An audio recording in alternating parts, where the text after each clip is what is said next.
A maioria dos cristãos no Ocidente sofre por ter tido uma educação ocidental. Quero dizer com isso que nosso sistema de educação é baseado na filosofia grega. Não se baseia no pensamento hebraico. E é muito difícil para nós percebermos o quanto isso nos afeta profundamente. Agora, a diferença entre o pensamento grego e o pensamento hebraico é esta. Os gregos nunca conseguiram, de alguma forma, relacionar o físico e o espiritual. Essas duas coisas eram mantidas tão distantes que você nunca poderia vê-las juntas. Então, de um modo geral, os gregos viviam de uma das duas maneiras. Eram gregos muito físicos, quem vivia no mundo material. Havia gregos muito espirituais que viviam em um mundo espiritual. Então, de um lado, tinha pessoas muito autoindulgentes, vivendo na carne, e de outro lado, pessoas muito ascéticas, vivendo no espírito. Mas, de alguma forma, eles não conseguiram se acertar. Isso teve efeitos terríveis no pensamento ocidental. Não sabemos o que fazer com o Cântico dos Cânticos na Bíblia, por exemplo. É um livro muito físico. As pessoas tentam encontrar significados espirituais ocultos nisso. Eu uma vez vi um comentário bíblico que dizia: entre meus dois seios, o Cântico dos Cânticos fica entre o Antigo e o Novo Testamento. Eu pensei, socorro, eu preciso muito de graça, porque quando eu leio essa frase eu não vejo o Antigo e o Novo Testamento. Eu pensei que devia ser um cristão muito carnal. Isso se deveu ao meu background grego, que não consegue ver o físico e o espiritual juntos. Mas os hebreus disseram: nosso Deus, que é espírito, fez o mundo material. Então, o físico e o espiritual estão muito próximos. Por isso, milagres podem acontecer todos os dias. Agora, isso teve o efeito no pensamento dos cristãos ocidentais de dizer: um evento físico não pode ter um efeito espiritual. Esse é o problema básico que as pessoas têm ao tentar encaixar o batismo nas águas na salvação. Eles não conseguem ver como um evento físico pode ter um efeito espiritual, porque eles não conseguem ver nenhuma conexão entre os dois. Mas a Bíblia está cheia de ligações entre os dois. A árvore do conhecimento do bem e do mal era uma árvore física com frutas físicas, mas comer dela tinha um efeito profundo. Efeito espiritual. Eu tenho um pedaço de plástico e metal no meu escritório. E esse pedaço de plástico e metal pode me fazer muito feliz, pode me deixar muito triste. Isso pode me tentar e também pode me elevar espiritualmente. Você tem que manuseá-lo de uma maneira específica. Você tem que pegar uma peça e então fazer algo com a outra peça. Mas pode ter efeitos espirituais extraordinários em mim. E é apenas um pedaço de plástico. Quando você toma pão e vinho na comunhão, é apenas pão e vinho. Mas você poderia morrer comendo e bebendo. Certamente poderia ficar fisicamente doente ao tomá-lo, diz a minha Bíblia. E é apenas pão e vinho. Quando Cristo quis curar uma pessoa cega, ele cuspiu, fez barro com sua saliva e o pó, e então o espalhou nos olhos. Por meio disso, trouxe visão. Agora você pode começar a entender o pensamento hebraico. Enterrar e lavar alguém em um banho de água pode limpar por dentro. Deus não tem problema em usar água para limpar a sua consciência, porque Ele é o Deus que fez a água e é um Deus todo-poderoso. Ele pode usar coisas físicas. Claro, sabemos no âmbito do ocultismo. Você pode brincar com uma tábua Ouija e conseguir contato com demônios. Quanto mais através da água no batismo e através do pão e vinho na comunhão, você pode se aproximar de Deus. Agora, qual é a conexão? Bem, na última conversa, eu estava tentando mostrar que o batismo é um evento físico com um efeito espiritual. Isso não é problema para Deus. Só é um problema para os cristãos ocidentais com mentalidade grega. Semelhante, chegamos ao quarto passo de nascer de novo, que é receber o Espírito Santo. E descobriremos que em todos, menos em 2 casos no Novo Testamento, eles receberam o Espírito Santo através de um ato físico. A imposição de mãos. Há apenas 2 casos em todo o Novo Testamento onde pessoas receberam o Espírito Santo sem esse ato físico. As pessoas perguntam, como um ato físico pode ter um efeito espiritual? Bem, estamos redescobrindo que nossos corpos podem servir a Deus. Redescobrimos a adoração aeróbica. Você sabe o que é adoração aeróbica? É quando o líder diz, mãos para baixo, quem quer café. É quando usamos nossos corpos para adorar. E a Bíblia está cheia de pessoas usando seus corpos, levantando as mãos em oração, aplaudindo Deus. A Bíblia diz, batam palmas todos vocês. As pessoas dizem, eu não quero fazer nada com o meu corpo na adoração, eu só quero adorar a Deus com minha alma. Mas os hebreus adoravam a Deus com seus corpos. Eles dançavam diante do Senhor, aplaudiam o Senhor, erguiam as mãos em oração ao Senhor. Eles impuseram as mãos sobre as pessoas para transmitir-lhes poder espiritual. Então, eles impunham as mãos sobre os doentes, impunham as mãos sobre os sacerdotes. Eles impuseram as mãos. A maneira normal de receber o Espírito Santo no Novo Testamento era ter as mãos impostas. Essa é a origem da crisma. Mas, infelizmente, perdeu esse significado. E temo que com muito poucos, eles recebem o Espírito Santo quando são confirmados. Mas eu conheço um bispo neste país que diz às pessoas, quando eu imponho as mãos sobre você, estou orando para que o Espírito Santo desça sobre você. Com essa fé está começando a acontecer. Mas ouvi falar de outro caso, em que uma senhora, de repente, começou a falar uma nova língua durante sua confirmação e o bispo quase pulou da sua mitra. Foi a primeira vez que funcionou, mas essa é a maneira normal. Não precisa ser um bispo, pode ser qualquer pessoa. Ananias impôs as mãos em Saulo de Tarso para receber o Espírito Santo. Agora, a primeira coisa que tenho a dizer sobre isso é que todo cristão precisa de 2 batismos, um na água e outro no Espírito, para que nasça da água e do Espírito. Além disso, se você colocar muita esperança no batismo nas águas, ficará decepcionado. O batismo nas águas lida com o seu passado. Isso enterra o passado. Isso lava o passado, termina com o passado e te deixa limpo e vazio. Isso é uma condição espiritual muito perigosa. Alguns dos cristãos mais infelizes que você vai encontrar são limpos e vazios. Jesus disse, de fato, é perigoso limpar sua vida e deixá-la vazia. Porque ele disse, você pode expulsar um demônio, mas ele vai e chama seus amigos e volta encontrando a casa limpa e vazia. E muda-se para morar com 6 dos seus amigos. Depois, você tem 7 demônios. É vital que, uma vez que você tenha limpado uma pessoa, ela então seja preenchida. É por isso que no Novo Testamento, assim que os batizavam na água, impunham as mãos sobre eles e oravam para que recebessem o Espírito Santo. Então, é muito importante não apenas tirar os pecados da vida de uma pessoa, mas garantir que seja preenchida com algo mais. Outra pessoa.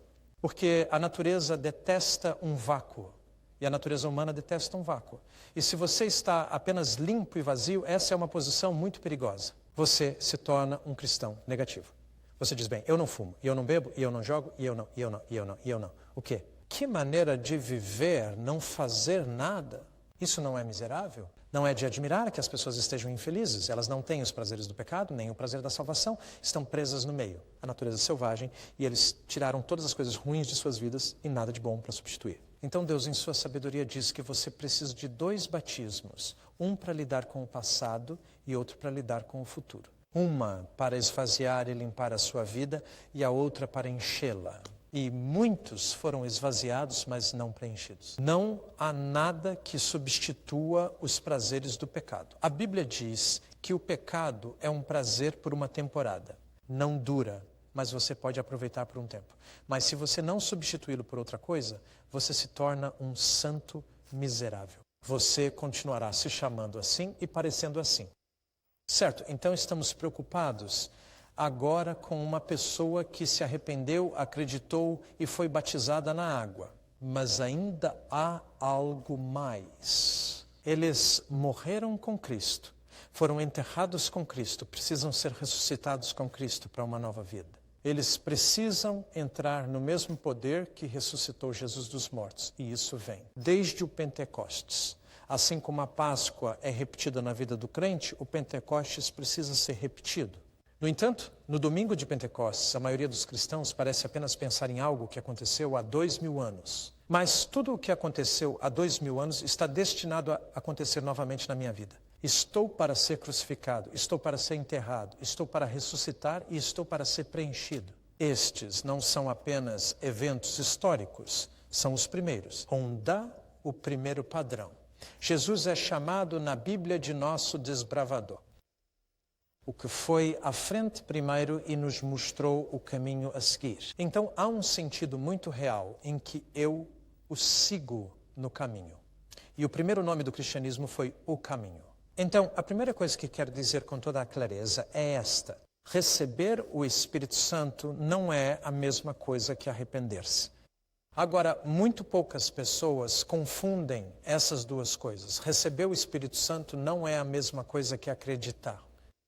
Muitos cristãos confundiram essas duas coisas. Talvez a confusão mais comum seja que, no momento em que você acredita em Jesus, nesse momento você recebe o Espírito, aconteça algo ou não.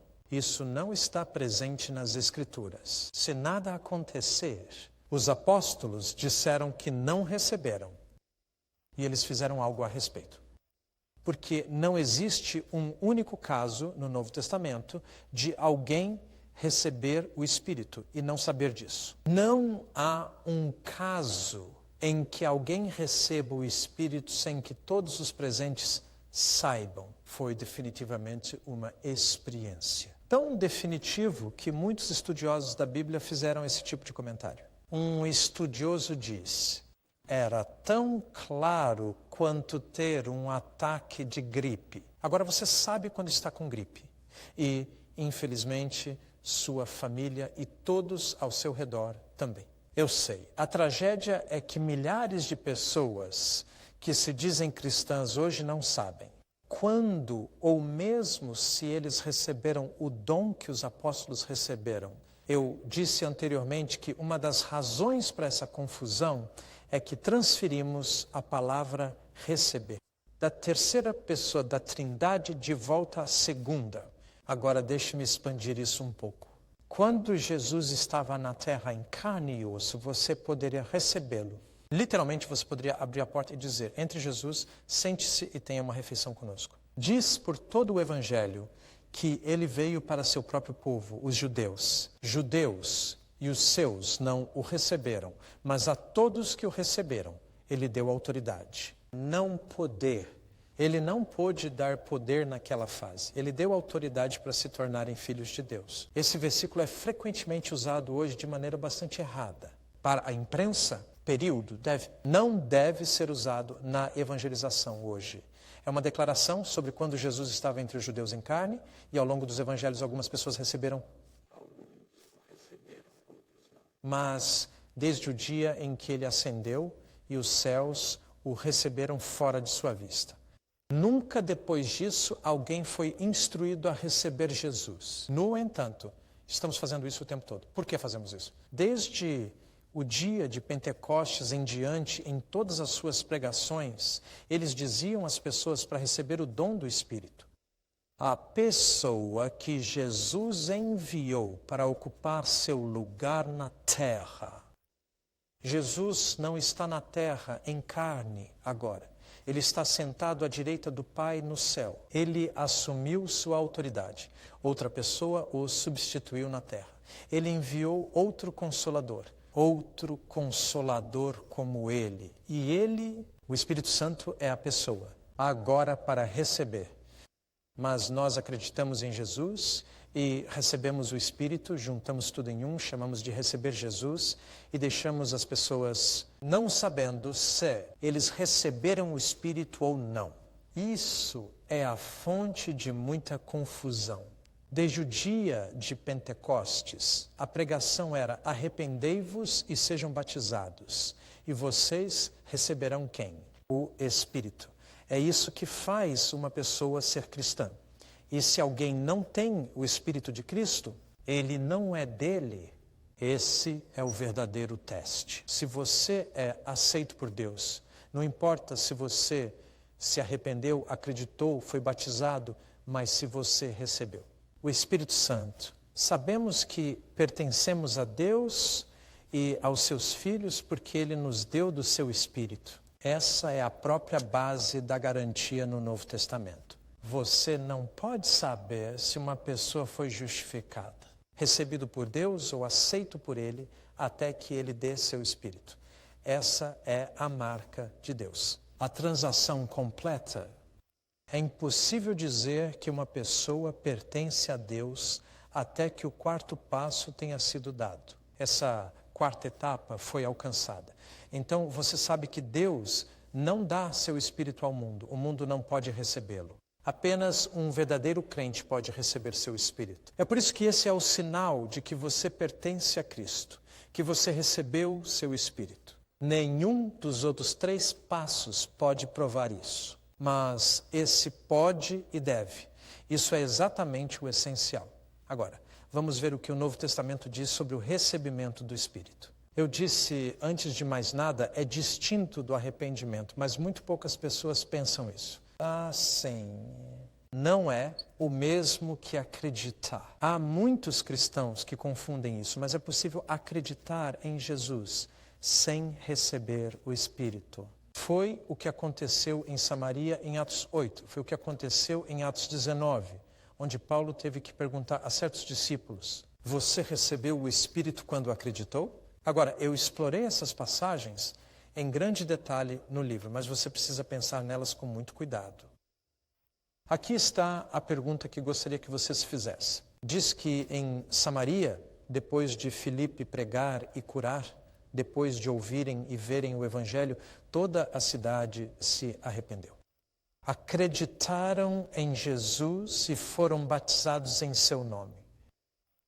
Mas até então, nenhum deles havia recebido o Espírito.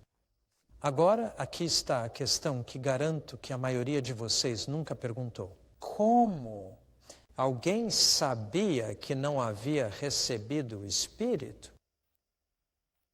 Agora, se você pensar bem nessa questão, todo o Novo Testamento se abrirá para você de uma maneira diferente. Como alguém sabia? Diz que se arrependeram, acreditaram, foram batizados e estavam cheios de alegria. No entanto, todos sabiam que eles não tinham recebido o Espírito. Como alguém soube? Há apenas uma resposta possível. Somente se a recepção do Espírito sempre viesse acompanhada de uma prova externa. Alguém poderia ter sabido que não tinham recebido? Agora, pense bem nisso. Receber o Espírito no Novo Testamento era sempre uma experiência com evidência externa. Sempre foi claro. Você pode não conseguir namorar quando se arrependeu. Você pode não conseguir namorar quando acreditou. Mas você certamente poderá namorar quando for batizado. E você certamente poderá namorar quando receber o Espírito. Porque o batismo na água e no Espírito são ambos tão definitivos que você não poderia ter nenhum dos dois sem saber. Agora vamos ver a linguagem que o Novo Testamento usa. A propósito, receber o Espírito nunca é confundido na Bíblia com o batismo na água. Nunca aconteceu com uma pessoa. O batismo deles na água. Às vezes acontecia logo antes, como com Cornélio. Mas, frequentemente aconteceu após o batismo, como na maioria dos outros casos. Alguém recebeu o Espírito no batismo. Até mesmo Jesus, o Espírito Santo, como uma pomba, veio sobre ele após seu batismo, e enquanto ele orava, orar é uma das coisas associadas a receber o Espírito. O dom precisa ser pedido e também recebido. Então, não é arrependimento, não é acreditar, não é batismo. É uma coisa separada e quarta, o que pode acontecer rapidamente, ou devagar. Mas quando acontece, é claro. Quer dizer, por devagar, pode acontecer imediatamente após o batismo ou algum tempo depois do batismo. Quando eu disse que levei 17 anos para nascer de novo, levei 17 anos para conseguir essas 4 coisas. Queria que alguém tivesse me falado sobre todos eles desde o início. Eu poderia ter tido o pacote completo. Acho que estou falando com algumas pessoas agora que tiveram um número igual de anos antes de terem essas 4 coisas. Olhando para trás, Você não desejaria tê-las todas desde o início? Bem, vamos parar de dar aos nossos novos convertidos um e-mail desses. Vamos dar a eles o que foi chamado de pacote de Pedro. Pedro Packard para se arrepender, ser batizado e receber o dom do Espírito. A única coisa que ele não mencionou foi a fé. Não é interessante? Bem, ele estava dando como certo, porque eles já acreditavam no que ele havia dito. Certo, agora vamos ver a linguagem. Há um monte de substantivos usados para descrever o recebimento do Espírito. Substantivos como a promessa, que mostra que isso era algo que Deus disse que faria e fez. Joel havia dado a promessa e, com certeza, aconteceu. A palavra presente. Isso é outro substantivo. Lá está a palavra depósito. Essa é uma palavra muito interessante do mundo comercial. Diz que quando você recebe o Espírito, esse é o primeiro sinal de que Deus vai te dar. É seu primeiro pedacinho do céu. Um de vocês me contou durante o chá sobre uma igreja em um país muçulmano árabe. Um muçulmano árabe disse daquela igreja, aquelas pessoas têm um pé no céu. Acho que essa é uma bela descrição de uma igreja. Pessoas com um pé no céu. Quando você recebe o Espírito Santo, você tem um pé no céu. Você fará muitos cânticos no céu. E com certeza, quando você está cheio do Espírito, você se pega fazendo melodia. Seu coração. No céu haverá muito amor e companheirismo. E com certeza, quando você se enche do Espírito, há muito amor e companheirismo. Transforma uma igreja em um pequeno vislumbre do céu. Quando uma igreja está cheia de pessoas que receberam o Espírito Santo, sabe o que as pessoas pensam? Quando entram nela, dizem, se é assim que o céu vai ser, eu quero ir para lá. É um depósito, é o primeiro pagamento de Deus. O resto virá a seguir, mas é um pedacinho do céu para você aproveitar agora mesmo. É um sinal. Essa é outra palavra que você encontrará na sua Bíblia traduzindo essa palavra específica. Outra palavra. O substantivo usado para a recepção do Espírito Santo é renovação. Isso voltou a ser popular. E significa como quando você pega um móvel antigo e você o restaura. Você a renovou para seu estado original. Conheço alguém que tem como hobby renovar Rolls Royces antigos. Não sei quantos ele já fez agora. Cerca de 12, eu acho. Mas ele realmente compra um Rolls Royce antigo e o restaura ao seu estado original. Que hobby! Acho que você precisa ter um pouco de dinheiro para fazer isso e muita paciência. Que hobby maravilhoso restaurar carros Rolls Royce ao seu estado original. Renovação é Deus restaurando você para a sua condição original. Só pense nisso. Aqui vai um choque para você. Você não vai acreditar, mas um dia você vai me ver perfeito. Agora, aqueles que me conhecem bem aqui estão olhando para baixo, para suas botas agora e dizendo, conta outra. Eu posso ver isso em seus rostos, mas Deus ainda não terminou comigo. Como o querido irmão na América orou, Senhor, não sou o que deveria ser e não sou o que ia ser, mas eu certamente não sou o que eu era. Eu gosto disso. Esse homem entendeu a salvação. A renovação do Espírito Santo significa que Deus está te restaurando para sua condição original. Agora, esses são todos os substantivos. Mas há uma riqueza de verbos. E a Bíblia prefere verbos a substantivos porque são mais dinâmicos, mais ativos. E quando olho para todos os verbos, bem, existem verbos como dado, recebido. Bem, um presente tem que ser dado e um presente tem que ser recebido. Há essa palavra batizada que vimos significar mergulhada ou mergulhada no Espírito Santo. Há a palavra cheia. Esse é outro verbo usado para este momento de recebimento. Eles foram todos preenchidos com o Espírito Santo. Aí está a palavra cair sobre. Encontrar por acaso e derramado sobre. Quantas palavras líquidas existem relacionadas ao Espírito? Já percebeu? Derramado sobre, batizado em, muito fluido. Palavras estão sendo usadas aqui. Isso é como a nossa palavra temporal. Quando você recebe o Espírito Santo, acontece um temporal. A palavra foca é um exemplo. É uma palavra comercial. Quando um homem comprava uma propriedade, ele colocava seu selo nela, antes que ele pudesse levar tudo para casa, de forma que dissesse a todos os outros, esta propriedade é minha, pertence a mim. É uma marca visível de pertencer a alguém. Somos selados com o Espírito Santo quando recebemos o Espírito Santo. Outras pessoas sabem que agora pertencemos a Deus, eles podem ver. Outra palavra é ungir. Os reis e sacerdotes do Antigo Testamento eram ungidos com um óleo. Somos reis e sacerdotes ungidos com o Espírito Santo, assim como Jesus foi ungido com poder e andou fazendo o bem. Todas essas palavras. Agora escute. Isso dificilmente aconteceria com alguém sem. De saber, poderia. Você consegue imaginar alguém sendo surpreendido por uma chuva torrencial, sendo mergulhado em algo, tendo isso cair sobre si? Não saber que algo aconteceu é quase inconcebível. E porque muitos cristãos hoje não sabem se isso aconteceu ou não, eles tendem a nunca usar essas palavras. E você pode dizer se uma pessoa sabe que recebeu o Espírito pela naturalidade com que usa esses termos do Novo Testamento. Nada realmente aconteceu com você. Garanto que não vai dizer, fui batizado no Espírito Santo.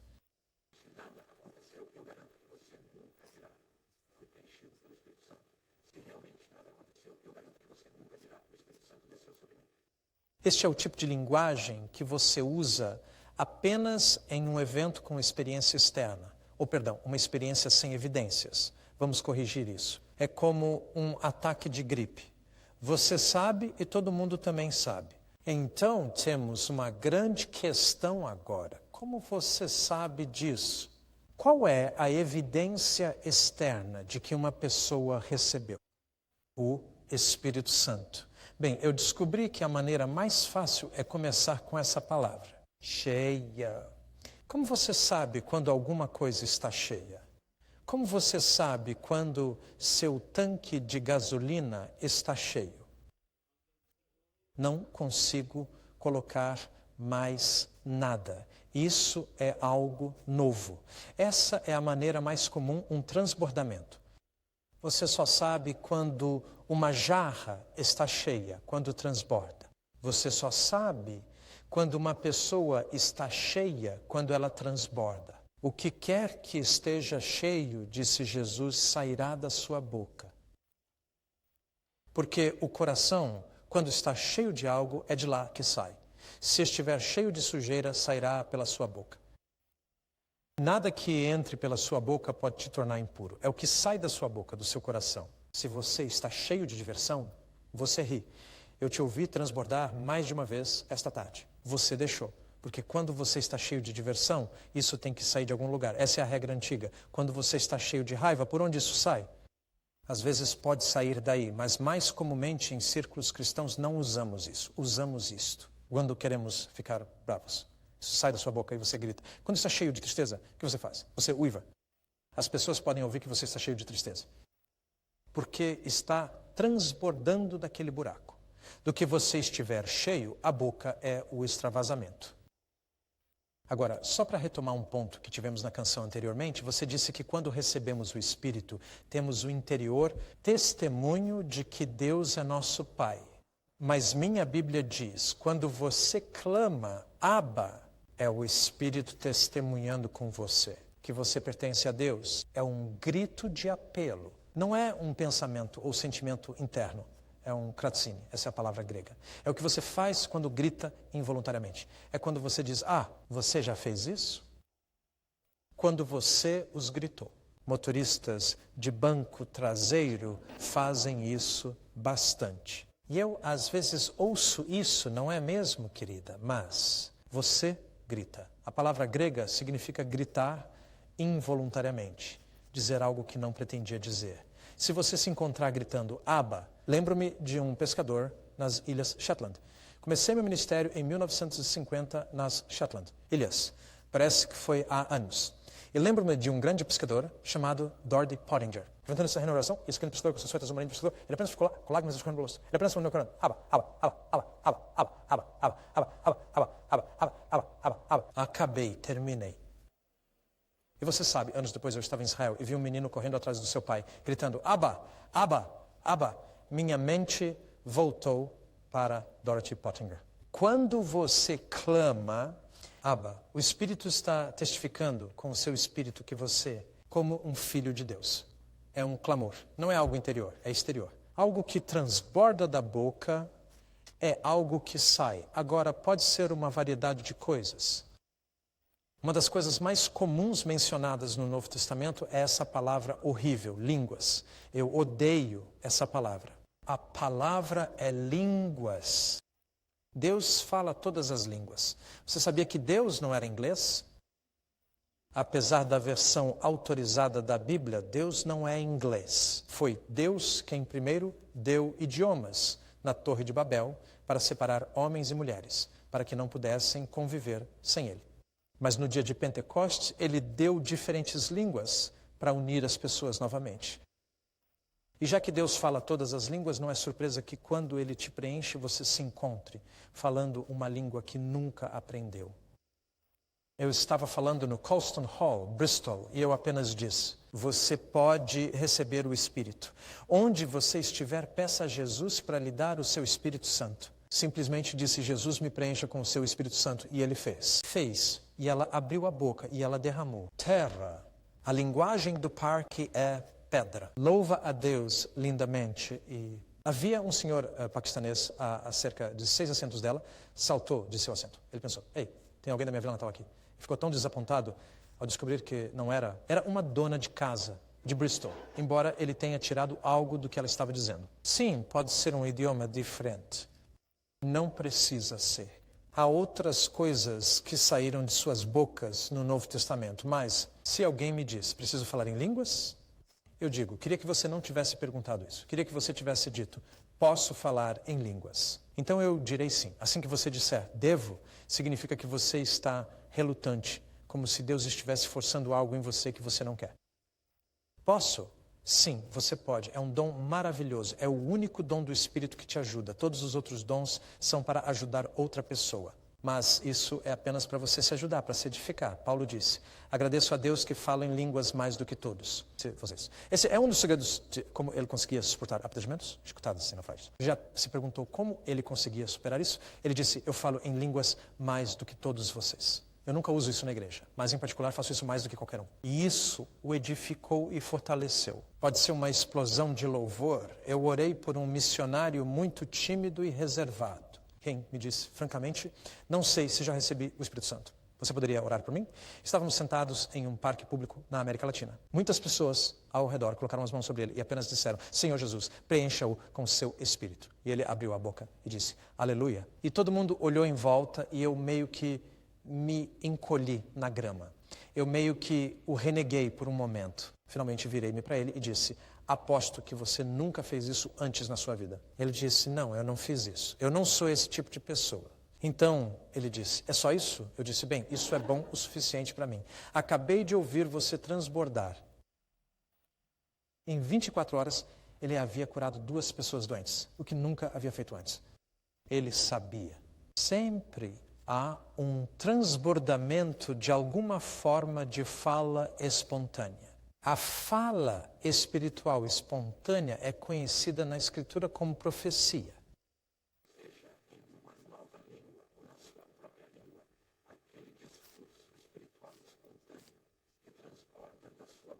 A prova no Novo Testamento que o dom do Espírito agora é seu. Meus 40 minutos se foram. Então, vou terminar essa conversa na próxima. Certo, eu ainda não terminei. Mas vamos retomar isso na última e final conversa.